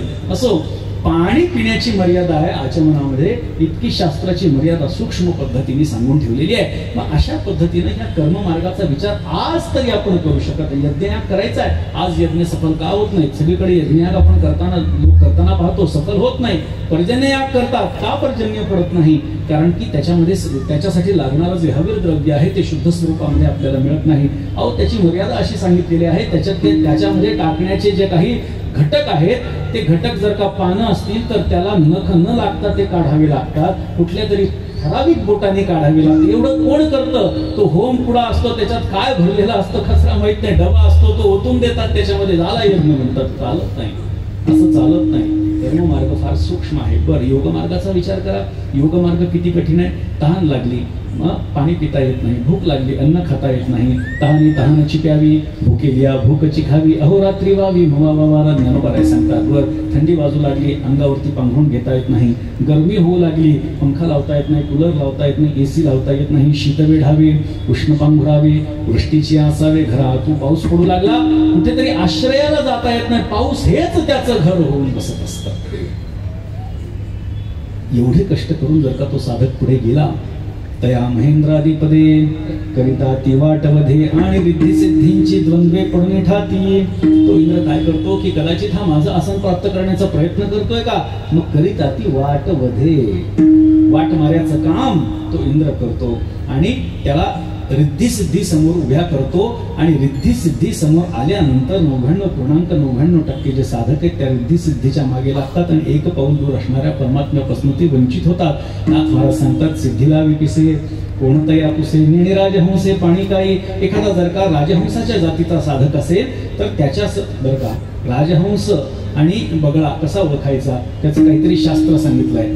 दुधामध्ये जर का पाणी टाकलं आणि दोघांच्याही समोर त्या वाट्या ठेवल्या, ते भांड ठेवलं, तर दोन्हीही प्राशन केलं तर समजायचं हा बगळा आहे. आणि त्या दूध मिश्रित पाण्यातलं फक्त दूध जो प्राशन करतो त्याला समजायचं की हा राजहंस आहे. नाथ महाराज म्हणतात नेणे राजहंसे पाणी काय. अहो चांगला राजहंसाच्या जातीचा जर साधक असेल तर हो रिद्धी सिद्धीच्या मागे लागणार आहे का? नाही. एक पाऊल दूर असणाऱ्या परमात्म्याचं तो वर्ण करणार आहे. आणि म्हणून रिद्धी सिद्धी याच्या नादाला न लागता आपण परमात्म्यापर्यंत पोहोचायचं असतं. या सगळ्या गोष्टी करत असताना काही फार फार फार काळपर्यंत त्या परमात्म्याची अनुभूती आपल्याला प्राप्त होते असं नाही. हे ठराविक आसन घालायचं आणि आसन घातल्यानंतर ते ध्यान लावायचं. ध्यान लागल्यानंतर ध्यान धारणा समाधी वगैरे हा सगळा जो अष्टांग मार्ग आहे या योग मार्गानं समाधीपर्यंत जायचं. आणि समाधी लागल्यानंतर काही क्षण जेव्हा ती समाधी लागलेली असते तेव्हा त्या परमात्म्याची अनुभूती घ्यायची. किती कठीण मार्ग याचा विचार आपण करा. किती कठीण मार्ग आहे, अत्यंत कठीण मार्ग आहे. पण ज्ञानोबाराय खूप गमतीनं सांगतात. या योग्यांना ज्ञानोबाराय काय सांगतात की तुम्हाला एवढे मोठे कष्ट करून ध्यान लावून वर्षानुवर्ष तुम्ही कष्ट करता आणि तेव्हा कुठेतरी तुम्हाला परमात्म्याची किंचितशी अनुभूती येते.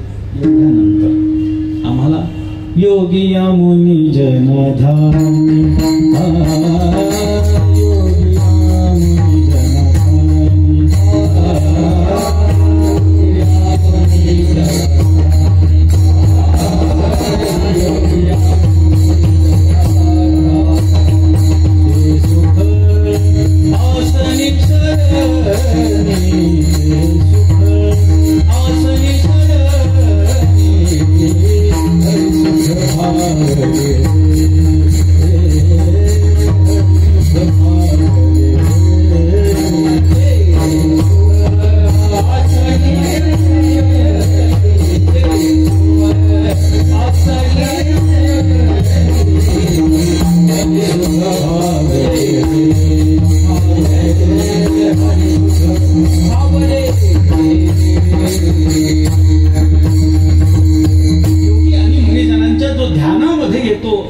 जी अनुभूती येते ते सुख आसनी शयन सहज आम्ही बसलो तर आम्हाला ती अनुभूती येते. एवढंच नाही, आम्ही झोपलो तरी आम्हाला ती अनुभूती येते.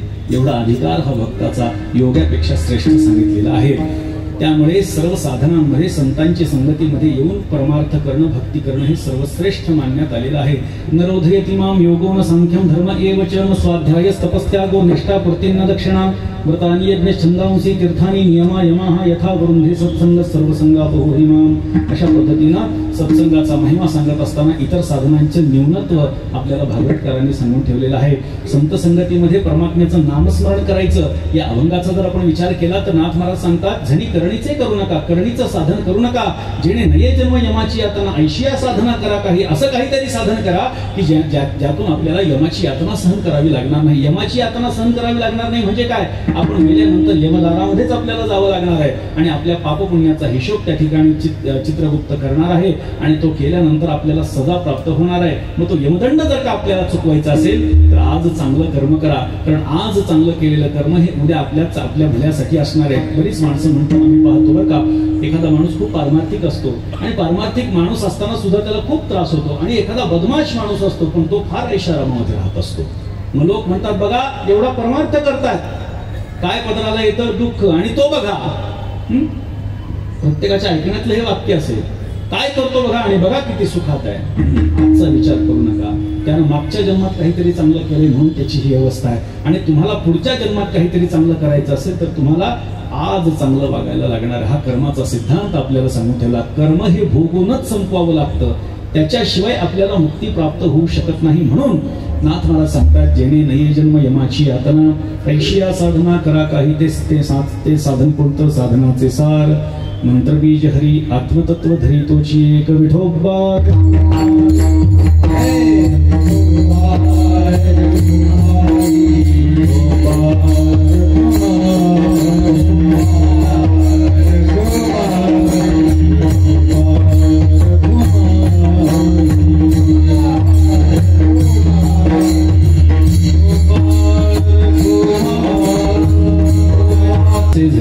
करू नका जेणे नये जन्म यमधना करा काही साधनाचे सारमंत्र बीज हरी आत्मतत्वधरी तोची एक कोटी कोटी यज्ञ नित्य ज्याचा नेम एक हरिनाम जपता घडी एका जनार्दनी में घ्यावा संशय निश्चयसी होय हरिभूपनाथ महाराज या ठिकाणी आपल्याला हरिनामाचं महात्म्य सांगत आहेत. एक हरिपाठ म्हणल्यानंतर हरीच्या नामाचा पाठ हे महत्त्व त्याच्यामध्ये आहे आणि नाथ महाराज हरीच्या नामाचं महात्म्य सांगतात. जेव्हा संत महात्मे वारंवार आपल्याला सांगतात की देवाचं नाव घ्या नाव घ्या नाव घ्या, तेव्हा जी काही बुद्धिवादी माणसं असतात ते म्हणतात हे काय सारखं नाव घ्या नाव घ्या नाव घ्या, काय सारखं सारखं नाव घ्या. कोणीतरी सांगितलंय म्हणतात की नावात काय, त्यांना शेक्सपियर सुद्धा म्हणता येत नसतं बरं का पण म्हणतात कोणीतरी सांगितलंय की नावात काय आहे, नावात काय असं म्हणत असतात. तुम्हाला सांगू का, नावातच सगळं आहे बरं का, नावातच सगळं आहे हे लक्षात घ्या. हा, माझ्या कीर्तनातलं दुसरं काही घेऊ नका, नावातच सगळं एवढं घ्या. मी सिद्ध करून दाखवू शकतो आपल्याला, सिद्ध करून दाखवेन की नावातच सगळं. एखाद्या माणसाला जर का मंत्रालयात काम असतं, काय सांगतो, कोणाचं नाव सांगतो, अहो संबंध नसला आडनाव सारखं असलं तरी कुठल्या तरी नेत्याचं नाव सांगतोच, सांगावंच लागतं, काम होत नाही. बर झालं असं, भोजराजाच्या दरबारामध्ये गंगूतेली नावाचा एक माणूस होता, विद्वान गंगूतेली. त्याची अवस्था जर आपण बघितली तर तो गंगूतेली फाटक्या धोत्रातला, 4 ठिकाणी ते गाठ बांधलेली, त्या धोत्राला काळकुट्ट त्याचं असं जाणू, अंगावरती घाणेरडं उपरणं, एका डोळ्याला अंधळा, काळा आणि कुरूप असा तो गंगूतेली. झालं असं, पूर्वीच्या काळ असा असायचा, भोजराजाचा कालखंड असा होता बरं का. आपल्याला सुदैवानं शिवाजी महाराज माहिती आहे बरं का. समुद्रगुप्त, चंद्रगुप्त, शालिवाहन हे आपल्याला, त्यानंतर विक्रमादित्य, हे भोजराजा हे आपल्याला शिकवल्या जात नाही. आपल्याला काय सांगितलं जातं, कोणाचा मुलगा कोण, औरंगजेबाचा कोण, हुमायूंचा कोण, अकबरचा कोण बरं का. आपलं काय आहे, शिवाजी महाराज म्हटलं त्यातल्या त्यात वाचले, त्यांचं एवढं कर्तृत्व आहे की आपण ते लक्षात ठेवलंय. भोजराजा नावाचा आपल्या देशामध्ये एक मोठा राजा होऊन गेला. त्याचा कालखंड असा होता की एकमेकांच्या राज्यावरती अतिक्रमण करायचं नाही असा तो शांततेचा कालखंड होता. एकमेकांवरती आक्रमण करायचं नाही, माझं राज्य आहे, मी त्याचा विकास कसा करेल, त्याच्यामध्ये वाढ कशी करेल याचा विचार नाही, पण विकास कसा करेल याचा मात्र विचार असायचा. मग काय, मग काहीतरी मनोरंजन असावं म्हणून एकमेकांच्या राज्यामध्ये पंडित लोक पाठवायचे आणि त्या दोघांमध्ये शास्त्रचर्चा व्हायची. शास्त्रचर्चा झाल्याच्या नंतर जो पंडित, ज्या राज्यातला पंडित जिंकेल त्या राजाला युद्ध जिंकल्याचा आनंद व्हायचा, असा तो कालखंड. अशा परिस्थितीमध्ये एक विद्वान असा माणूस भोजराजाच्या दरबारामध्ये होता आणि तो असताना बाकी कोणीही त्याच्यावरती आक्रमण या दृष्टीनं करत नव्हतं, शास्त्रचर्चेच्या दृष्टीनं. मी नावाचं महात्म्य आपल्याला सांगतोय, नीट लक्ष देऊन ऐका. पण तो सुदैवानं, बाजूच्या राज्यातल्या पंडितांच्या सुदैवानं तो बाहेर निघून गेला आणि कोणीतरी सांगितलं हाच एक चांगला मौका आहे की आता भोजराजाच्या दरबारातल्या पंडितांना आव्हान द्या आणि त्याच्याकडनं भरपूर द्रव्य जिंका. एका शेजारच्या पंडितांना काय केलं, भोजराजाला पत्र पाठवलं की मला तुमच्या दरबारातल्या पंडितांशी शास्त्रवाद घालायचा आहे. विचार असा झाला की इतके दिवस हा पंडित आपल्या दरबारामध्ये होता तेव्हा कोणाचीही हिंमत नव्हती आणि आज तो गेला आणि आज आपली परिस्थिती काय झाली, अशी झाली. आज त्याने आपल्याला पत्र पाठवलं असं म्हटल्याच्या नंतर दुर्दैवानं भोजराजा परेशान झाला, काय करावं ते कळेना. त्याच्या दरबारामध्ये समजा बरं का हरिपंत, समजा बरं का त्या पंडिताचं नाव, त्या पंडिताचं नाव हरिपंत समजा, तो निघून गेला आणि आता काय करावा हा प्रश्न पडला. आता झालं असं की राजा परेशान झाला, सगळ्या राज्यामध्ये बातमी गेली, काय करावं त्याला सुचत नाहीये, कारण शेजारच्या राज्यातला पंडित एवढा विद्वान आहे की आपल्या राज्यातला कोणीही पंडित त्याच्यासमोर टिकू शकत नाही, अशी त्याची अवस्था आहे. आता काय करायचं, प्रत्येक जण येऊन भेटू लागलं पण राजाचं काही समाधान होईना. कोणीतरी विचारू लागला महाराज मी करू का, त्याच्याकडे बघितल्यानंतर राजा म्हणायचं नाही काही नाही. अधोमुख झालेला भोजराजा आणि त्याच्यासमोर हा गंगूतेली येऊन उभा राहिला, वाकडा तिकडा उभा राहिलेला तो गंगूतेली, आणि त्याला विचारलं म्हणजे तू कोण आहेस. ते म्हटले महाराज परेशानी आहे तुम्हाला, मला कळालेलं आहे. त्याच्या भाषेमध्ये तो बोलू लागला आणि मला कळालंय आणि तुमचा त्रास मी दूर करू शकतो. म्हटले काय, कोण आहेस तू म्हटले. त्याच्याकडे बघितल्यानंतर तुच्छतेने त्या भोजराजाने विचारलं, तू कोण आहेस, चल बाहेर. त्यांनी सांगितलं, थांबा थांबा, तुमचं दुःख दूर करायला आलोय म्हटले महाराज मी. भोजराजाला म्हटलं, बरं काय असतं, माणूस जेव्हा परेशान असतो तेव्हा कोणीही जेव्हा त्याला भेटतं तेव्हा तो त्याचा ऐकायला तयार असतो बरं का. अशी परिस्थिती सर्वसाधारणपणे असते. कोणीतरी आश्वस्त करतोय, कोण आहेस तू. त्यांनी सांगितलं, मी हरिपंतांचा मी गुरु आहे म्हटलं. हा, हरिपंताचा हे असा. सांगा म्हटले, फक्त सांगा म्हटले, काय परिणाम होतो ते बघा म्हटले तुम्ही. अरे त्यांनी ऐकलं. त्यांनी सांगितलं, पत्र पाठवलं. हो, हरिपंत सध्या राज्यामध्ये नाहीत, पण प्रत्यक्ष त्यांचे गुरु आमच्या दरबारामध्ये, त्यांच्याशी शास्त्रवाद झाला. त्या पंडितांना डोक्याला हात लावला. अरे हरिपंत एवढे श्रेष्ठ आणि आता त्यांचा गुरु म्हणल्यानंतर तो किती विद्वान. हरिपंत एवढे विद्वान, त्यांचे गुरु किती विद्वान. तो पंडित म्हणाला, अरे अरे अरे म्हटले, आता हे सुद्धा आपल्याला इथे सुद्धा हरावं लागणार आहे. पण दिवस ठरला. राजानं सांगितलं, ह्या दिवशी या दोघं उच्चासनावरती बसले. राजा सिंहासनावरती बसला.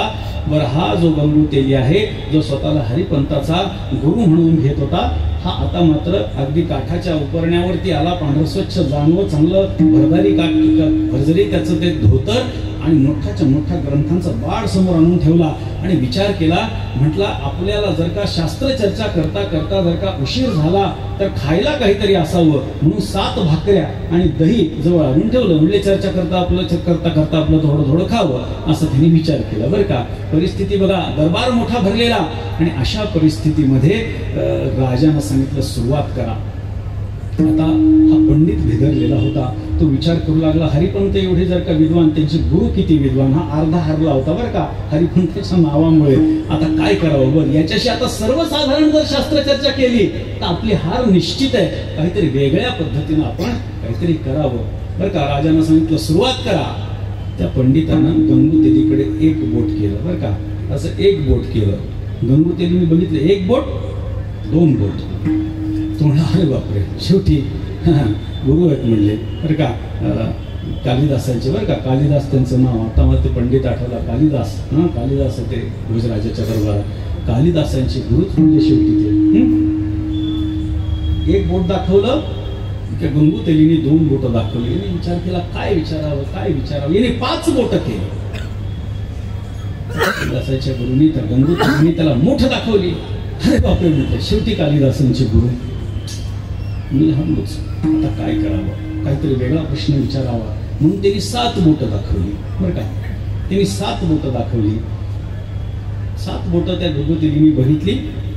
गंगूतेलीने असं केलं, 7 बोटं आणि आडवी रेषा. अरे बापरे म्हणले, वा, माझ्यापेक्षा ज्ञान खूप आहे. शेवटी कालिदासाचे गुरु. त्यांनी असा हात केला, असा. त्यांनी ते गंगूतेलीने ती दह्याची वाटी दाखवली. बघ म्हटला. तो पंडित जागेवरून उठला आणि त्याला गंगूतेलीला साष्टांग दंडवत घातलं. म्हणजे, महाराज तुम्ही जिंकला तर मी हरलो. काय झालं म्हणे बाबा, जसं तुम्हाला कळालं नाही काय झालं.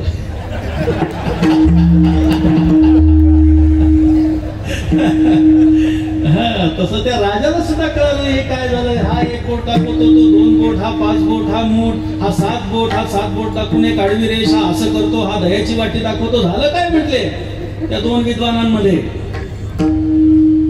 ते म्हणले, आता येरी तर हार मानली, हा तर निघून चाललाय, पण निदान विचारावं तरी. त्यांनी पंडिताला बोलू इकडे.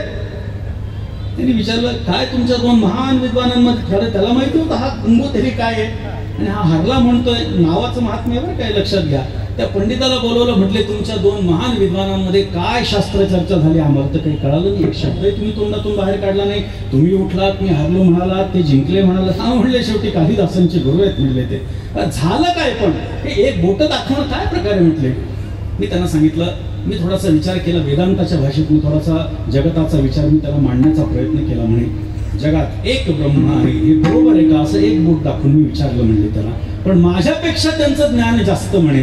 त्यांनी 2 बोटं केली. काय, जग जरी परमात्म्याच्या एकट्याच असलं तरी मायेशिवाय काही खरं नाही बरं का, असं त्यांनी सांगितलं. शेवटी कालिदासांचे गुरु म्हटले ते. बर, मग मी 5 बोटं केली. मी थोडा विचार केला की जरा भौतिक दृष्टीचा विचार आपण करूया. 5 बोटं दाखवली. या हे जग पंचभूत महाभूतांपासून बनलेलं आहे असं मी त्याला दाखवली. 5 बोटं दाखवून त्यांनी मला मूठ दाखवली. म्हणजे महाराज, माझ्यापेक्षा त्यांचं ज्ञान जास्त किती. तर मला मोठं दाखवली. याचा अर्थ काय म्हटले तर हे 5 महाभूत जरी असतील ते जोपर्यंत एकत्र येत नाहीत तोपर्यंत ह्या जगाची निर्मिती होत नाही. माझ्यापेक्षा त्यांचं ज्ञान जास्त, कारण ते कालिदासांचे गुरु आहेत म्हणले. बरं, मग मी असा विचार केला की धर्मशास्त्राचा विचार यांना पक्का माहिती आहे, परमार्थ यांना पक्का माहिती आहे, बघूयात म्हणले भूगोल तरी माहिती आहे का. मग मी 7 बोटं केली म्हटले. महाराज अर्थ काय ह्या 7 बोटांचा? त्यांनी सांगितलं की जगामध्ये, जगाच्या पाठीवरती 7 समुद्र आहेत, हे बरोबर आहे का हा मी त्यांना प्रश्न विचारला. तर त्यांनी 7 बोटं करून एक आडवी रेष मारली. म्हणले म्हणजे काय? त्यांनी माझ्यापेक्षा भूगोलाचं ज्ञान त्यांचं जास्त आहे म्हटले. कसं काय? 7 समुद्र आहेत पण त्याच्यामधून एक मेरू पर्वत गेलेला आहे. माझ्यापेक्षा त्यांचं ज्ञान जास्त, कारण ते कालिदासांची पर्वत म्हणले. बर, मग मी अजून पुढे गेलो होतो, अजून पुढे गेलो. कुठे आहे तो मेरू पर्वत असं त्याला विचारलं. कुठे मेरू पर्वत? त्यांनी मला दह्याची वाटी दाखवली. याचा अर्थ कळतो का म्हणले महाराज. काय म्हणले? दधी समुद्राच्या जवळ तो मेरू पर्वत आहे. एवढं अगाध ज्ञान त्या कालिदासांच्या गुरुचं आहे. म्हणजे आपल्याला याला काय द्यायचं ते दिलं. त्या गंगोत्रीला बोल वेगळे. तुमच्या 2 महान विद्वानांमध्ये काय चर्चा झाली माझ्यासारख्या पामराला कळली नाही. गंगोत्री म्हणाला कशाची चर्चा झाली म्हणलं. आता ते काही बोट दाखवली, तुम्ही काही बोट दाखवली, झाली का म्हणले चर्चा. मला वाटलं संध्याकाळपर्यंत चालेल. अरे झाली म्हटले. मग हे बोट काय दाखवले म्हणले एकमेकांना. काही नाही म्हटले महाराज. त्यांनी एक बोट दाखवलं. माझा एक डोळा फुटलेला. त्यांनी सांगितलं तुझा दुसरा राहिलेला डोळा पण फोडून टाकेन. मी त्याला सांगितलं तू माझा एक तर मी तुझे 2. त्याला राग आला. त्यांनी सांगितलं कानाखाली वाजवेन. तुमच्या दरबारामध्ये येऊन हा माझ्या समोर असं बोलतो. त्याला सांगितलं एका बुक्कीत गार करेल. एका बुक्कीत गार करील एवढी शक्ती कुठून आली? 7 भाकऱ्या एकत्र खातो का? त्यांनी असं विचारलं. 7 भाकऱ्या? मी त्याला सांगितलं नाही नाही, 3:30 सकाळी 3:30 संध्याकाळी. कशा बरोबर खातोस? दया बरोबर.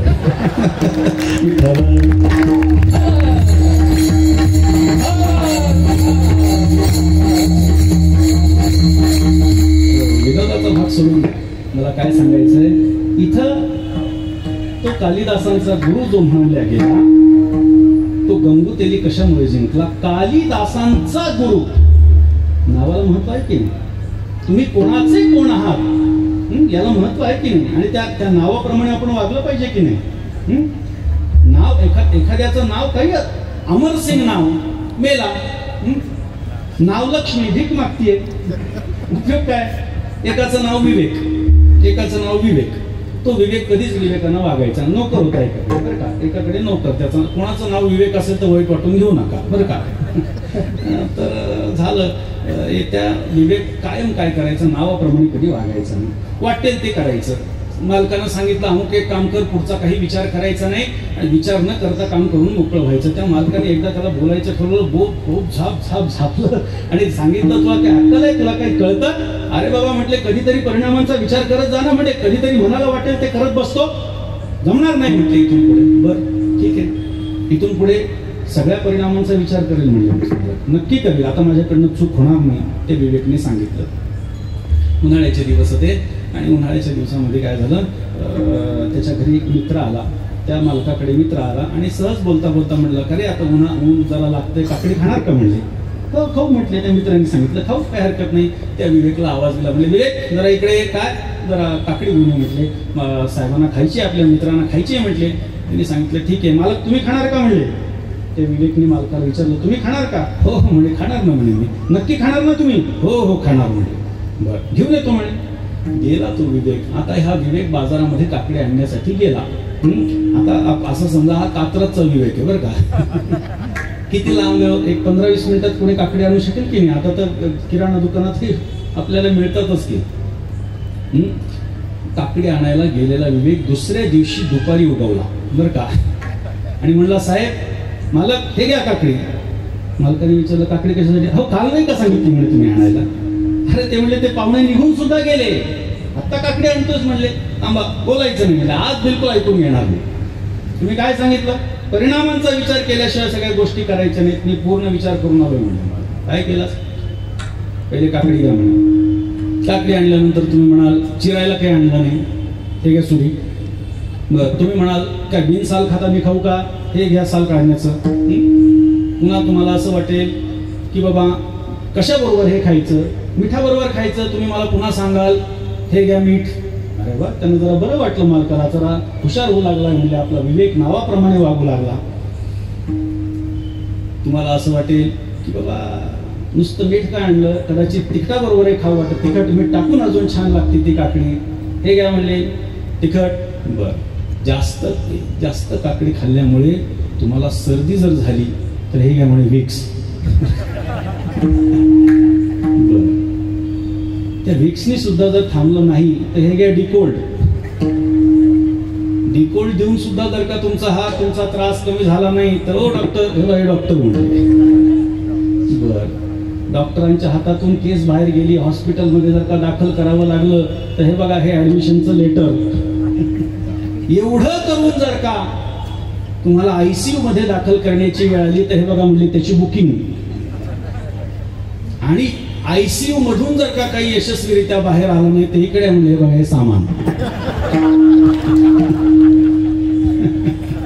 नाव विवेक आहे, अरे विवेकानं वागणं अपेक्षित आहे. नावामध्ये काय, नावामध्ये सगळं लक्षात ठेवा. नाव विवेक आहे याचा अर्थ तो विवेकी असेलच असं जरी नसलं, सामान्य माणसाच्या नावाचं महत्व नाही, देवाच्या नावाचं महत्व आहे.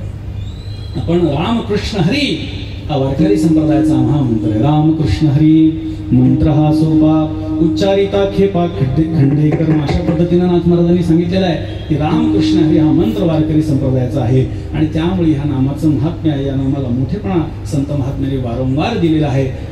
खरं सांगू का, देवापेक्षाही देवाचं नाव मोठं आहे. हनुमंतराय देवाच्या प्रभू रामचंद्रांच्या पायथ्याशी बसले, अखंड श्रीराम जय राम जय जय राम चालू असायचं. हनुमंतरायांना एकदा प्रभू रामचंद्रांनी विचारलं, अरे हनुमंता, पृथ्वी तलावरती सगळे तुला बुद्धिमतां वरिष्ठम म्हणतात, मनोजवम मारुततुल्य वेगम जितेंद्रियम बुद्धिमतां वरिष्ठम म्हणतात, आणि असं जरी असलं तरी तुला शास्त्राचा एक साधा नियम माहित नाही. काय म्हटले देवा? अरे बाबा, साध्याच्या प्राप्तीनंतर साधनेचा त्याग करायचा असतो, कळाला नाही म्हटले देवा. अरे मी तुझं साध्य आहे आणि ज्या नामाच्या माध्यमातून तू माझ्यापर्यंत आलेला आहे, माझ्या नामाचा त्याग कर, माझं नाव घेऊ नको, कारण मी तुला प्राप्त आहे. तेव्हा हनुमंतरायांनी दिलेलं उत्तर मला या ठिकाणी महत्वाचं वाटतं. हनुमंतरायांनी सांगितले, देवा मी जे बोलेन त्याने तू राग येऊ देऊ नकोस, राग मानू नकोस, पण एक महत्वाची गोष्ट सांगतो. राम त्वत्वधिकम नाम इति मे निश्चलामतिः त्वएका तारिता अयोध्या नामनाच भुवनत्रयम्. हे प्रभु राम, एक प्रभु रामचंद्र एक अयोध्येचा उद्धार करेल, पण प्रभु रामचंद्राचं नाम हे त्रिभुवनाचा उद्धार केल्याशिवाय राहणार नाही.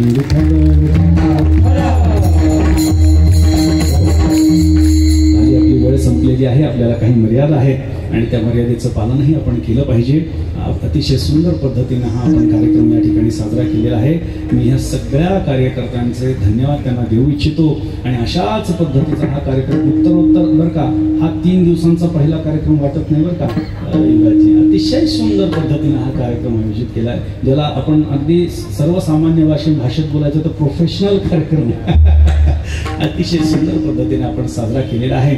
आणि जर का या माध्यमातून परिसरातल्या लोकांना जर का चांगल्या गोष्टी ऐकायला मिळत असतील, श्रवण करायला मिळत असतील, तर याच्यापेक्षा दुसरं चांगलं काही नाही.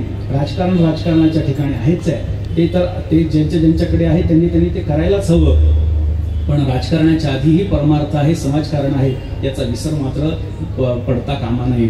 त्यामुळे समाजाच्या माध्यमातून, कारण समाजावरती सगळं पुढचं अवलंबून आहे, या समाजाची मानसिकता जर का शुद्ध स्वरूपाची असेल, चांगल्या स्वरूपाची असेल, तर ती चांगल्या माणसाला मदत केल्याशिवाय राहणार नाही.